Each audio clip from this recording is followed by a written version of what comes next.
ఫలితాల ఆధారిత బడ్జెట్ రూపొందించాలని ముఖ్యమంత్రి చంద్రబాబు ఆర్థిక శాఖను ఆదేశించారు. బడ్జెట్ రూపకల్పనలో 5 ఫలితాలకు ప్రాధాన్యం కల్పించాలని దిశానిర్దేశం చేశారు. ఇందుకు సంబంధించి మార్గదర్శకంగా పనిచేసే 5 సూచీలను వెల్లడించారు. సుస్థిర అభివృద్ధి, 15% వృద్ధి రేటు లక్ష్యంగా బడ్జెట్ ఉండాలని స్పష్టం చేశారు. పార్లమెంట్లో కేంద్ర వార్షిక బడ్జెట్ ప్రవేశపెట్టిన వేళ అందుకనుగుణంగా రాష్ట్ర బడ్జెట్ రూపకల్పనకు రాష్ట్ర ప్రభుత్వం సిద్ధమవుతోంది.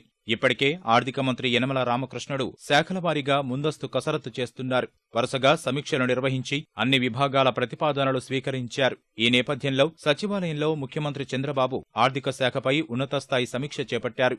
ఆర్థిక మంత్రి యనమల రామకృష్ణుడు, ప్రభుత్వ ప్రధాన కార్యదర్శి ఎస్పీ టక్కర్, ఆర్థిక ప్రణాళికా శాఖల ఉన్నతాధికారులు సమావేశంలో పాల్గొన్నారు. కేంద్ర బడ్జెట్ వల్ల రాష్ట్రానికి చేకూరే ప్రయోజనాలు, రాష్ట్ర బడ్జెట్లో పొందుపరిచే అంశాలపై కసరత్తు చేశారు. ఈ సందర్భంగా ఆర్థిక శాఖకు, అధికారులకు పలు సూచనలు అందజేశారు. బడ్జెట్ కేటాయింపులు ప్రాధాన్యత క్రమంలో ఉండాలని ముఖ్యమంత్రి చంద్రబాబు చెప్పారు. మౌలిక సదుపాయ రంగాలైన జాతీయ రహదారులు, రైల్వే, ఓడరేవులు, పోర్టులు, అంతర్గత జల రవాణా అంశాల్లో కేంద్ర నిధులకు ఎక్కువగా ప్రయత్నించాలని తెలిపారు. కేంద్ర ప్రాయోజిత పథకాలు, కేంద్రం సాయం చేస్తున్న పథకాలను సద్వినియోగం చేసుకోవాలని చంద్రబాబు పిలుపునిచ్చారు. కేంద్రం అమలు చేస్తున్న 73 పథకాలతో రాష్ట్ర లక్ష్య సాధనను నిర్దేశించుకోవాలని అన్నారు. వ్యవసాయ అనుబంధ రంగాలలో 33% ఉన్న ఉద్యాన శాఖ ఆదాయాన్ని 60% పెంచేలా కేటాయింపులు ఉండాలని తెలిపారు. అచేతనంగా ఉన్న విభాగాలను చైతన్యవంతం చేసి లక్ష్యాలను నిర్దేశించాలని చెప్పారు.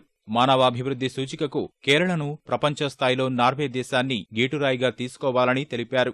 ఈ నెల 6న ముఖ్యమంత్రి చంద్రబాబు అధ్యక్షతన జరిగే కార్యదర్శులు, శాఖాధిపతుల సమావేశం అజెండాపైన చర్చించారు.